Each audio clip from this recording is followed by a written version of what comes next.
तारीख हमारी भी रखी है। जरा देख तो सके, जब औरंगजेब आलमगीर के दरबार में औरंगजेब आलमगीर मस्जिद से जुमे के बाद निकले हैं, पैरियों से उतर रहे हैं, जरूरतमंद लोग खड़े हैं, अपना पर्चा पेश करते हैं, आप पढ़ते हैं, वजीर से कहते हैं ये काम होना चाहिए, जिससे भी बात करते हैं कागज लेते हैं, कहते हैं ये काम हो जाना चाहिए। अल्लाह अकबर। जब चलते चलते आखिर में उस बच्ची की बारी आई है जिसने मुगली शहजादों का लिबास पहन रखा था। अब अल्लाह वालों की निगाह देखिएगा, जब बच्ची के करीब आए हैं उसने सलाम किया और कागज आगे बढ़ाया।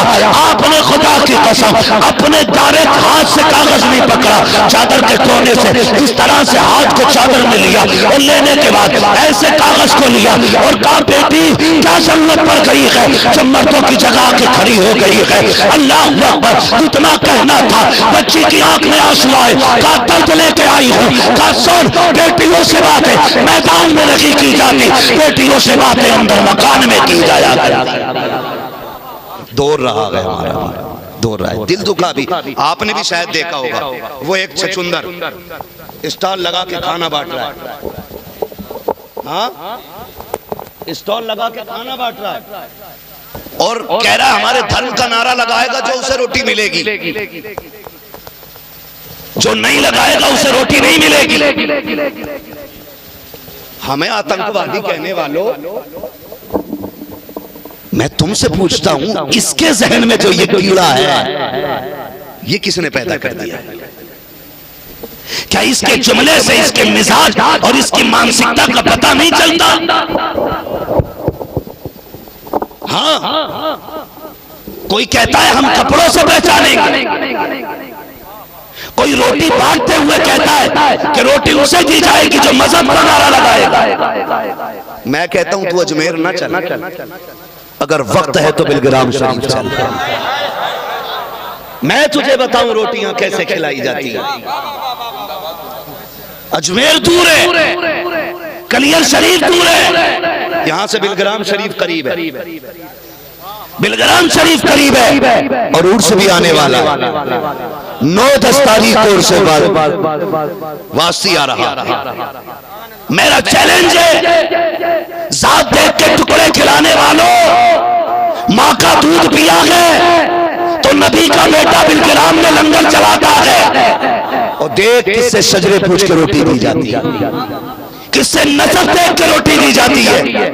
मैंने वहां तिलक वालों को भी खाते देखा है, मैंने वहां चोटी वालों को भी खाते देखा है, मैंने लंगोटी वालों को भी खाते देखा है। खुदा की कसम हमारे यहाँ धर्म नहीं देखे जाते हैं, जात नहीं देखी जाती है। जो भूखा आता है उसे खिला दिया जाता है, और हम पूछे भी क्यों? इसलिए कि हम जो खिलाते हैं अपना नहीं मदीने वाले का खिलाया करते हैं। हमारा अकीदा ये है, तेरे टुकड़ों पे पले गैर की ठोकर पे न डाल, चुल्कियां खाए कहां छोड़ के सदका दे।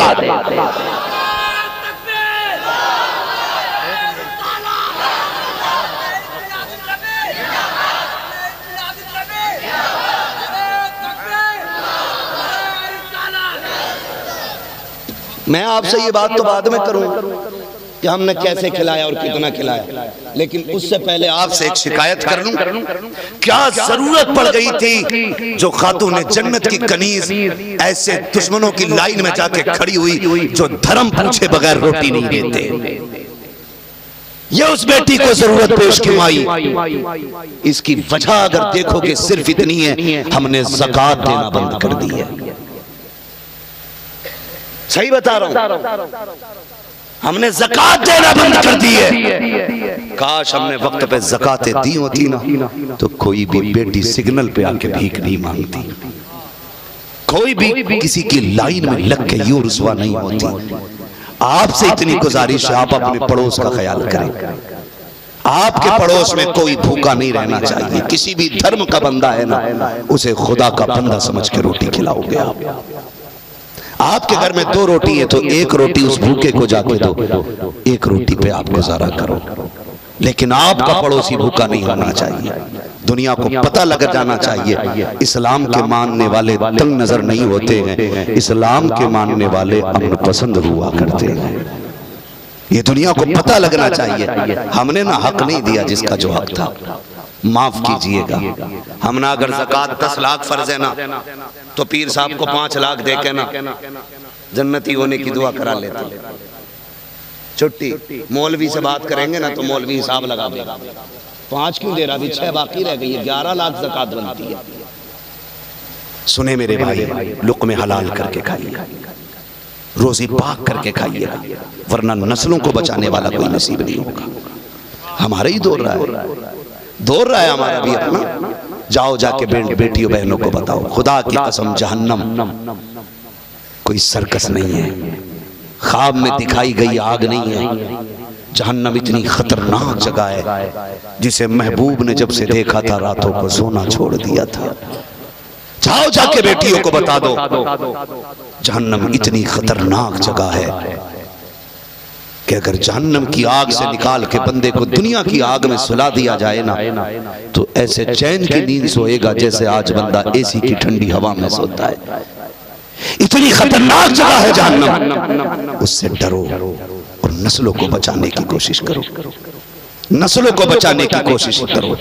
दौर रहा है आज हमारी बेटियों को मजहब पूछ के रोटी दी जाती है, धर्म पूछ के रोटी दी जाती है। हमारा भी एक दौर था, हमारा भी एक दौर था।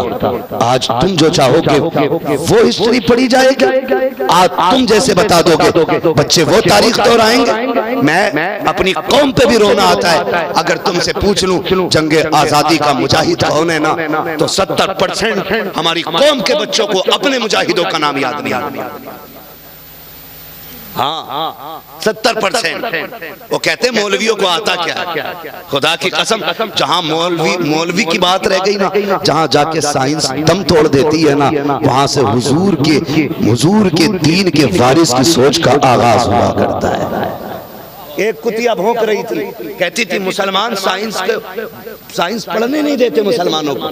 मैंने कहा खुदा की कसम अगर मुसलमान सही से कुरान पढ़ लेना तो उसे साइंस पढ़ने की जरूरत ही नहीं रह जाती, जरूरत ही नहीं रह जाती। लेकिन सही से कुरान नहीं पढ़ाना, तभी तो प्लस माइनस मिला के नतीजे निकाल रहा है। कुरान पढ़ लिया होता तो सारे नतीजे नजरों के सामने होते। आज कहती है हमने गैस ढूंढ लिया, हमने लोहा ढूंढ लिया, हमने ये निकाल ली जमीन से। तुम आज निकाल रहे हो, कुरान ने 1400 साल पहले बता दिया था। तुम आज पहुंचे वहां तक, कुरान ने 1400 साल पहले बताया था। बहरहाल मैं आपसे जो बात अर्ज करना चाहता हूँ, ये हिस्ट्री बदली जाती है। जानते हो औरंगजेब आलमगीर को गाली दी जाती है, और हजरत मैं गलत नहीं कह रहा हूँ, हमारे टोपी ओढ़ने वाले नमाज पढ़ने वाले कहते हैं औरंगजेब कट्टर था। तुझे किसने बताया? तो मैंने पढ़ा ना अपनी किताब में, कट्टर था वो। मैंने कहा तुझे तारीख मालूम नहीं है। औरंगजेब आलमगीर बादशाह है, और फिर दौरे खिलाफत देख पढ़ाया जाता है ना ये कि इन्होंने सितम किया। ये बनारसी लोगों से पूछो, बनारस की तारीख आज भी चीख चीख के कहती है औरंगजेब ने जुल्म नहीं किया था, औरंगजेब ने इंसाफ करके दिखाया था। एक दौर तुम्हारा है कि बेटियों की इज्जतें महफूज नहीं, रोटी साथ पूछ के देते हो। एक दौर हमारा था जब तख्त पे औरंगजेब आलमगीर है, और इसी बनारस की तारीख रही है। बनारस का कोतवाल इब्राहिम टहलने के लिए निकला। सुने तारीख बता रहा हूं और याद रख लीजिएगा और दुनिया को बताना। मेरी बेटियां भी कान खोल के सुने, गैरत लहू में होनी चाहिए, लहू में होनी चाहिए गैरत। और ये नजरिया मेरे नबी ने दिया। जब हातिम ताई की बेटी लाई गई नंगे सर थी, अपनी मुजम्मिल वाली चादर दे के कहा था कल इस चादर को ओढ़ ले नंगे सर से। आबा ने कहा दुश्मन की बेटी है, तो नबी ने क्या कहा था? बेटी बेटी होती है, चाहे मोमिन की बेटी हो चाहे काफिर की बेटी। ये मेरे नबी ने नजरिया पेश किया। आपसे चंद बातें बस कहना चाहता हूँ। तारीख रही है हमारी, और ये तारीख जमाने से बताना चाहता हूँ। उठाएं बाप, पढ़ें तारीख को। औरंगजेब आलमगीर तख्त पर बैठे, कोतवाल इब्राहिम एक नंबर का अय्याश टाइप का बंदा, नजर में हमेशा जिस्म की भूख रखने वाला। एक दिन टहलने के लिए निकला। एक पंडित की बेटी सुबह सुबह गंगा स्नान से वापस हो रही थी, निगाह पड़ गई, दिल आ गया। तफसील से नहीं, बस तफसीर बहुत मुख्तसर अंदाज में, वक्त हो चुका है मेरा। नजर पड़ गई, उसने पता किया, महल में आया, उसने कहा मैंने फला लड़की को देखा है, उसकी पहचान ये है, पता करो किसकी बेटी है। खादिमों ने तलाश किया, जो उसके कारकुनान थे, तलाश करते करते पंडित के घर तक आ गए। पता चला बादशाह कोतवाल वो पंडित की बेटी है। कहा फिर? कहा जाओ पैगाम भेज दो, या तो इज्जत से डोला घर भिजवा दे मेरे बेटी का, वरना तैयार हो जाए, एक एक को काट के या कोलू में पेल करके खत्म कर दिया जाएगा। जानते हो, बुलाया गया पंडित को, बादशाह के सामने पेश किया, कोतवाल के सामने पेश किया गया। कोतवाल ने कहा सुनो पंडित जी, तुम्हारी बेटी पे दिल आ गया, हम ये चाहते हैं वो हमारे महल की मलका बन जाए। बाप तो बाप होता है ना, यहाँ धर्म और जात का मसला नहीं, यहाँ बात गैरत की आ गई थी। बाप ने इतना सुना, गर्दन झुकाए कर गया, उदास था। बेटी ने पूछा हुआ क्या है, उसने सारी बात बता दी। जब बात बताई, कहा क्या करना है? कहा बेटी हमें जान से ज्यादा इज्जत प्यारी है, चलो नदी में कूद के जान दे देते हैं। उसने कहा अब्बा इतनी जल्दी हार मानने की जरूरत क्या है, ये तो कोतवाल है ना। अब्बा एक काम कीजिए, मेरे पास एक बचने का रास्ता है। कहा क्या के बेटी? कहा मुझको शहजादों वाला लिबास ला के दिया जाए, एक घोड़ा एक तलवार ला के दी जाए, मुगल शहजादे का लिबास ला के दिया जाए। जब बच्ची ने इतना कहा, बाप ने कहा बेटी करेगी क्या? कहा ये ना पूछ, 8 दिन का टाइम दे, 8 दिन बाद में आ जाऊंगी, और याद रख बाप परेशान ना होना, तुझे कोतवाल के पास जाके बस इतना कहना है, अब्बा कोतवाल के पास जाके कहना है, इकलौती बेटी है, रुखसत करनी है, ऐसी भी क्या जल्दी है, थोड़ा सा वक्त चाहिए, आप थोड़ा वक्त लेकर के आ जाइए, और फिर मैं उसी वक्त में बचने का रास्ता निकालूंगी। बाप गया, इजाजत लेके आ गया। कोतवाल का दिल बड़ा खुश हो गया कि बड़ी आसानी से पंडित की बेटी हमारे महल की मलका बनने वाली है। लेकिन जैसा बेटी ने कहा था, एक बोलिया शहजादे का लिबास, घोड़ा तलवार ला करके शहजादी को, पंडित की बेटी को ला के जब दी गई, उसने कहा बाप बस इजाजत दीजिए, 8 दिन बाद तेरी बेटी आ जाएगी। बच्ची ने सफर शुरू किया है, चलते चलते दिल्ली तक जब वो पहुंची है तो जुमे के दिन का सूरज निकल रहा था। तारीख गवाह है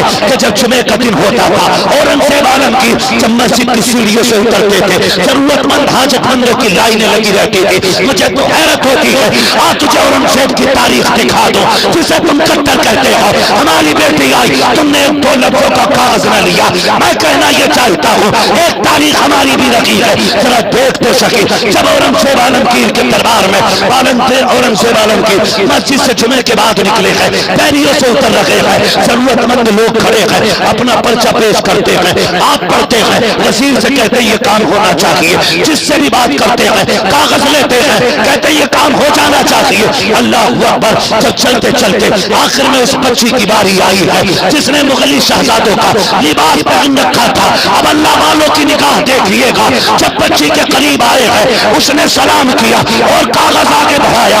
आपने खुदा की कसम अपने दारे हाथ से कागज नहीं पकड़ा, चादर के कोने से इस तरह से हाथ को चादर में लिया और लेने के बाद ऐसे कागज को लिया और कहा बेटी क्या जरूरत पड़ गई है, जब मर्दों की जगह के खड़ी हो गई है। अल्लाह अकबर। इतना कहना था, बच्ची की आंख में आंसू आए, कहा दर्द लेके आई हूँ, कहा सुन बेटियों से बातें मैदान में नहीं की जाती, बेटियों से बातें अंदर मकान में की जाया करती।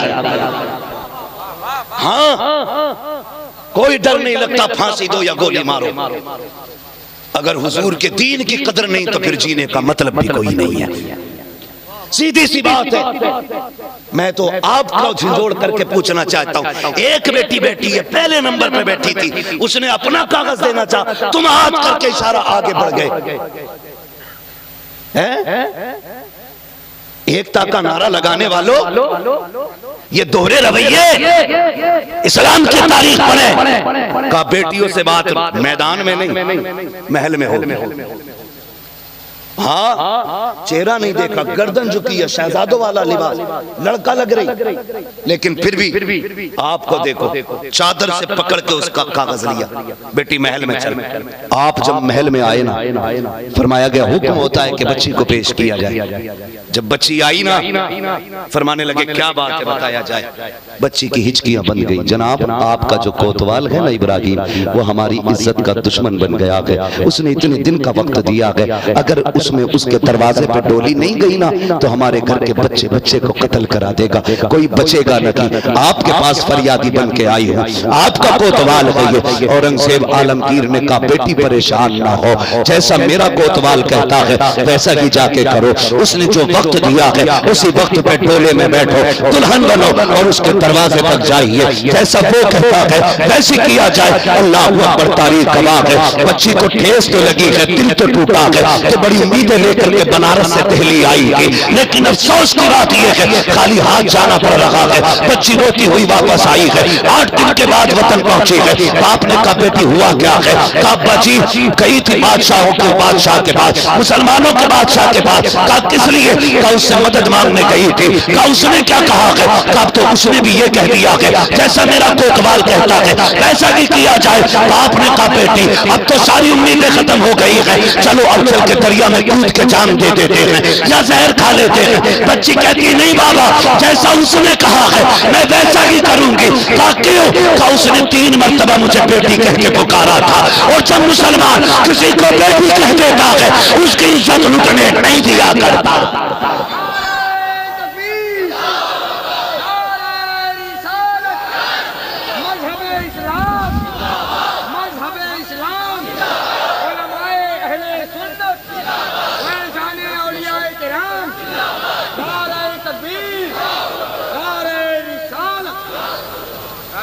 अल्लाहु अकबर, क्या जुमला था? कहा उसने के बादशाह ने 3 बार बेटी कह के पुकारा था। अब्बा मैं जानती हूँ मुसलमान जब किसी को बेटी कह देता है ना फिर उसकी इज्जत लुटने नहीं देता है, जो होगा देखा जाएगा। अब्बा मुझे वही करना जो औरंगजेब ने कहा। अल्लाहु अकबर, तारीख आ गई, वक्त भी आ गया। बाप के दिल की धड़कनें बढ़ रही थी, आज इज्जत जा रही है, घर का वकार खत्म हो जाएगा। बाप बार बार कह रहा था बेटी जान दे दे, कहा ना अब्बा अभी वक्त है, अभी वक्त है। बच्ची दुल्हन बनी, डोले में बैठी, और बैठने के बाद जब डोला इब्राहिम कोतवाल के दरबार में पहुंचा ना तो दरवाजे पर जिस्म का भूखा कुत्ता सिक्कों का थाल लिए खड़ा था। भिखारी की लाइन थी और भिखारी खड़े थे, ये भरता था और बखेर देता था। लोग लूट रहे थे, लोगों की लाइन थी, मांगने वालों की लंबी कतार थी, लोग लूटते थे, छीनते थे।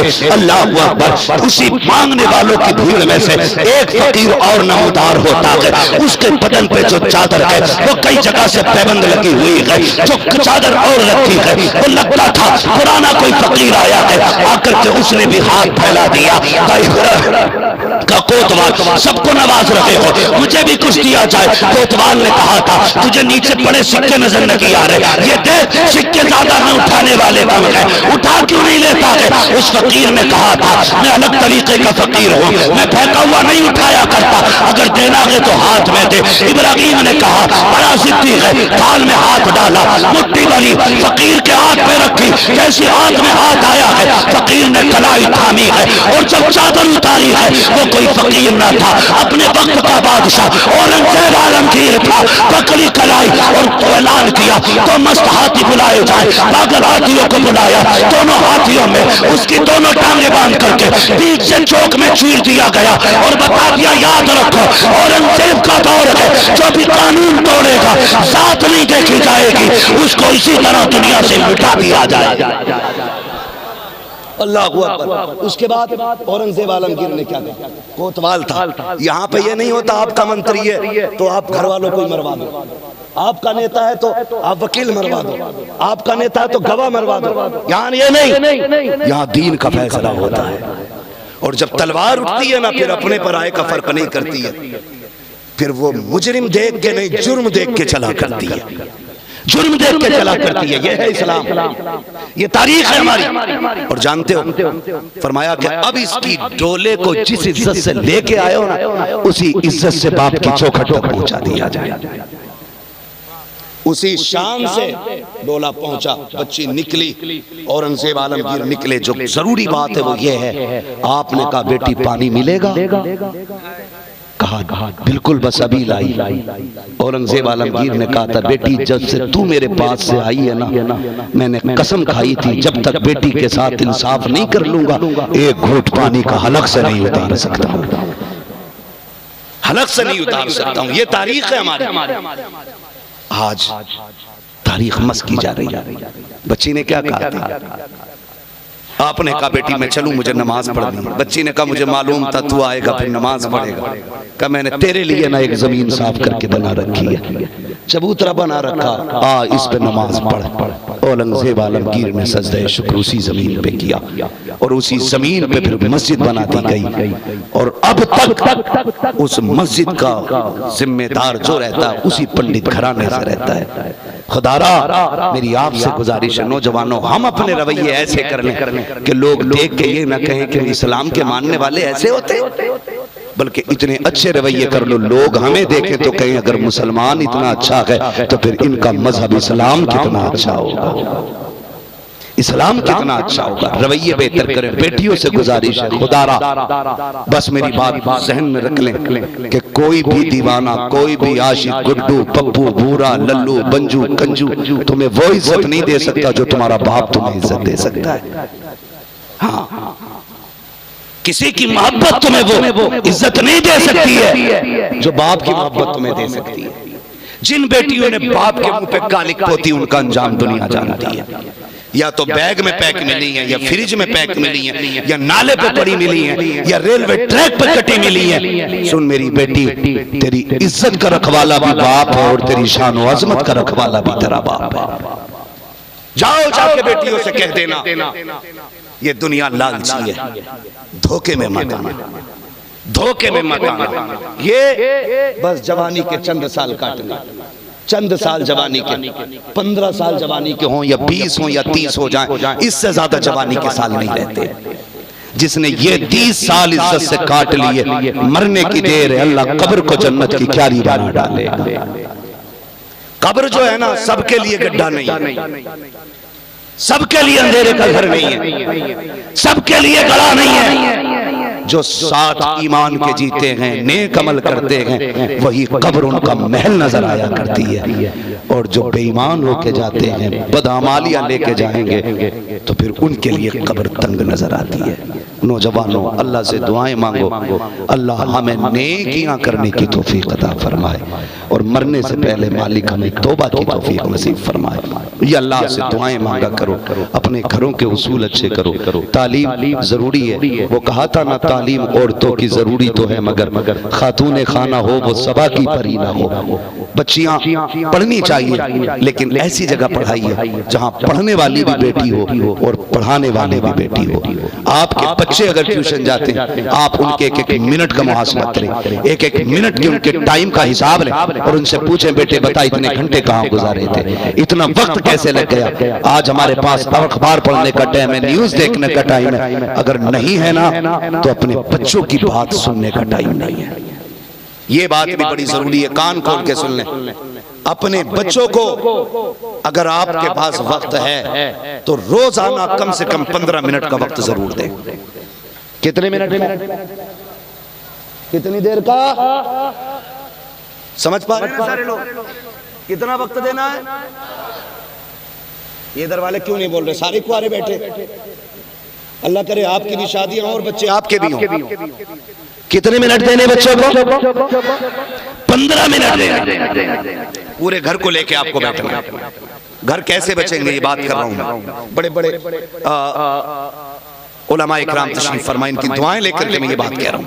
जिम्मेदार लोगों की मौजूदगी में मैं ये बात अर्ज करने लगा हूँ। आप कम से कम 15 से आधा घंटा अपने बच्चों को दें। सारे बच्चों को आप लेके बैठे। घर का एक उसूल होता है, घर खाली 4 दीवारी में घिरी हुई एक इमारत नहीं होती। घर 4 दीवारी में घिरी हुई सिर्फ एक जमीन नहीं है, बल्कि यूं समझें कि घर एक मुकम्मल दरसगाह होती है। वहीं से तुम्हें बनना है और वहीं से तुम्हें बिगड़ना है। बाप सिर्फ कमाई की मशीन नहीं, माँ सिर्फ खिलाई की मशीन नहीं, बल्कि यूं समझो घर के यूं हिस्से करो।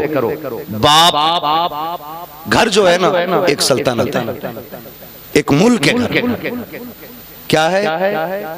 मुल्क, और मुल्क में एक बादशाह होता है, एक वजीर होता है, बाकी रियाया होती है। बाप यानी कि औरत का शौहर ये होता है बादशाह, बीवी होती है वजीर, बच्चे होते हैं उनकी क्या रियाया। बच्चे क्या होते हैं?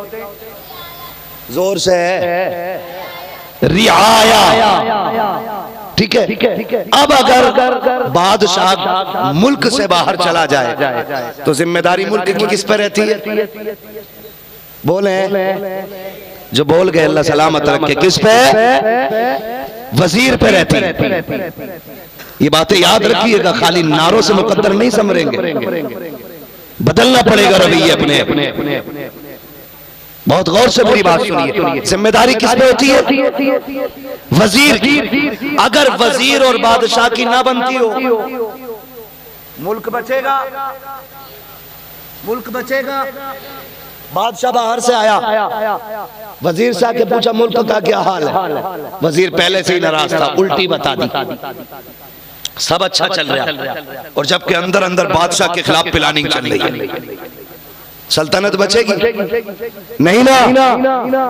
अगर किसी ने गलती की है, बेटे ने गलती की या बेटी ने, तो वजीर पे लाजिम है, माँ पे लाजिम है, वजीर को शोहर से करे। इसलिए कि बच्चों को कैसे संवारना ये बाप बेहतर जानता है। अक्सर घर जो बर्बाद होते माओ के पर्दा डालने की वजह से होते। बेटी ने गलती की, माँ ने पकड़ लिया, कहने लगी ये क्या हुआ? अम्मी बस आज माफ कर दो, फिर नहीं करूंगी। माँ ने कहा तेरे बाप को पता चल गया, वो काट डालेगा। कहती है अम्मी बताना नहीं है, अब्बा को खबर नहीं होनी चाहिए, अब्बा को बता मत देना। जब तुमने बेटी पे ये तरस खाया और मसला समझ के उस पर पर्दा डाला, 3 महीने नहीं लगते गए, बेटी या बाप का मुंह काला करके चली जाती है। मैं कहना चाहता हूँ मेरी कौम के शहजादियों, शोहर से वफा करो। अगर तुम्हें रब ने घर का वजीर बनाया है, इंसाफ करो, फिर फैसले करो। खुदा की कसम, अगर तुम शोहर से वफादारी करोगी, तुम्हारी औलाद अपने माँ बाप से वफादारी करने लग जाए। ये लाजिम है कि बीवियां शौहर से वफादारी करें और शौहर बीवियों से मशवरा भी ले, ये भी लाजिम है ताकि उनकी भी हौसला अफजाई। घर बचाना है, आपको बच्चों में बैठना है अपने, और बच्चों से रोज की पूछनी है आज तेरा दिन कैसा गुजरा है, आज तेरा दिन कैसा गुजरा है। जो बातें अच्छी लगे आपको बच्चे की, उन पे शाबाशी देनी है। जो बातें गलत लगे ना, मारना नहीं है, थप्पड़ नहीं जड़ना है, कान नहीं हटना, बैठा के उसको उस बात का, उस काम का नफा नुकसान दोनों समझाना है, दोनों समझाने। हम कहते हैं थप्पड़ ताड़ से इधर से उधर से, बच्चे सबरा नहीं करते, बच्चे बिगड़ जाया करते हैं, बच्चे बिगड़ जाया करते हैं। जानते हो सैयदा तैयबा ताहिरा आबिदा जाहिदा नकिया तकिया ज़किया हजरत सैयदा फातिमा ज़हरा रज़ियल्लाहु ताला अन्हा, सैयदा कायनात, आपकी बेटी सैयदा ज़ैनब रज़ियल्लाहु ताला अन्हा। तारीख गवाह है, करबला में भाइयों की लाशों पे घोड़े दौड़ रहे थे, लेकिन किसी ने भी उनके सर की चादर को सरकते हुए नहीं देखा था। आज एक चला जाए तो बहन भाइयों के जनाजे पे जब रोती हैं तो सत्र का पता नहीं रहता है, जिस्म का पता नहीं रहता है। वहां तो 72 लाशें पड़ी थी, लेकिन पर्दा नहीं छूटा था। वजह जानते हो क्या है? वजह इतनी थी कि तरबियत खातून जन्नत फातिमा ज़हरा ने की थी। और तरबियत कैसे की थी? तरबियत इस तरह की थी, आपने एक दिन ना सैयदा ज़ैनब कुरान पढ़ रही, कुरान पढ़ते पढ़ते ना अचानक बेतवज्जोही में दुपट्टा सरक गया, दुपट्टा सरक गया। खातून जन्नत इस तेजी से दौड़ी कि लोग मरने वाले बच्चे को भी इस तेजी से नहीं बचाते जिस तरह से खातून जन्नत दौड़ी, और जाते ही बेटी के सर पे दुपट्टा संभाल के कहा ज़ैनब इस चादर का हमेशा ख्याल रखना है, इस चादर का हमेशा ख्याल रखना है। जब ये तरबियत खातून जन्नत ने की है ना, तब अल्लाह ने सैयदा ज़ैनब को उम्मत की बेटियों का किरदार बना डाला है। इसलिए लाजिम है हम पे भी, हम अपने घरों के अंदर मुस्तफा के किरदार को लाजिम करें। और आज के बाद किसी जलसे में जाना तो फिर टोपी ओढ़ के जाना, टोपी ओढ़ के जाएंगे इंशाअल्लाह, वादा करें इंशाअल्लाह। टोपी ना हो, रुमाल हो, सर छुपा के जाना है, क्योंकि ये हुजूर की महफिल है। यहाँ बकलूल लोगों की गुंजाइश नहीं रहती, यहाँ अदब वालों की गुंजाइश रहती है। यहाँ तमीज से आया करें, वरना आया ही ना करें। हुजूर की महफिल है, इस महफिल का अदब जरूरी है। इस बार अल्लाह अगर त्योहार देगा, उस पर 2200 रुपए का जूता खरीदेंगे तो 50 रुपए की टोपी भी खरीदेंगे इंशाल्लाह। वादा करें इंशाल्लाह, और जोर से वादा करें इंशाल्लाह। टोपी जरूरी है, हर वक्त टोपी ओढ़ा करो। टोपी सिर्फ सर छुपाने का कपड़ा नहीं, टोपी मोमिन का ताज होता है। टोपी मोमिन का ताज होता है। आप इस ताज को लाजिम कर ले, अल्लाह आपकी इज्जतों में 4 चांद लगा डालेगा। हाँ, हमें जरूरी है हुजूर का किरदार जमाने के सामने पेश करना। लोग अपने तरीके से हमें बदनाम करने की कोशिश कर रहे हैं। आज हमें जरूरत है उन्हें बताना हुजूर का किरदार क्या है, हुजूर के दर की खैरात क्या है। हम पूरी दुनिया को हुजूर का किरदार पेश करके ये दिखाएंगे, लोगों की मोहम्मद से वफा, तूने तो हम तेरे हैं, ये जहां चीज है क्या, लोहो कलम तेरे हैं। फरमाया गया या अय्युहल्लज़ीना आमनु दुखुलू फिस्सिल्मि काफ़ा, ईमान वालों पूरे पूरे इस्लाम में दाखिल हो जाओ, पूरे पूरे दाखिल होना है। हर एतबार से मुसलमान नजर आने चाहिए, हर एतबार से ईमान वाले नजर आने चाहिए। कोशिश ये करनी है हमारे घर के अंदर भी दीन का उसूल होगा और हमारे घर के बाहर भी दीन का उसूल होगा। हमारी बेटियों को देख के लोग कहेंगे कनीज़ फातिमा है, और बेटे को देख के कहेंगे मुस्तफा के दर का गुलाम जा रहा है। ये कोशिश करनी है हमें। बस इतना सा मेरा पैगाम था आपसे। कोशिश करें वक्त पे ज़कात दें, इदारे अपने कायम करें, ताकि डोनेशन देने के बाद अपने बच्चों को किसी के मदरसे में भीख मांग के एडमिशन न दिलाना पड़े।